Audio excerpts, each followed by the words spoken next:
ভেনেজুয়েলার president Nicolas Maduro এখন যুক্তরাষ্ট্রের নিউ ইয়র্কে।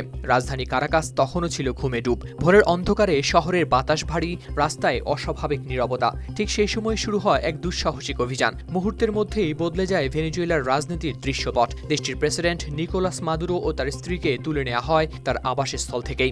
গতকাল শনিবার ভোরে তুলে নেওয়ার পর তাদের কারাকাস থেকে নেওয়া হয় নিউ ইয়র্কে। তবে স্ত্রী ফ্লোরেসের সর্বশেষ অবস্থান এখনও নিশ্চিত করে জানা যায়নি। গতকাল ভোরে কারাকাস সহ ভেনেজুয়েলার বিভিন্ন এলাকায় বড় পরিসরের সামরিক হামলা চালায় মার্কিন বাহিনী। যুক্তরাষ্ট্রের স্থানীয় সময় এদিন ভোর 4:21 নিজের সামাজিক যোগাযোগ মাধ্যম ট্রুথ সোশ্যালে দেয়া এক বার্তায় মার্কিন প্রেসিডেন্ট ডোনাল্ড ট্রাম্প জানান এ কথা। সংবাদ মাধ্যম বিবিসির প্রতিবেদনে প্রকাশ পেয়েছে এ তথ্য।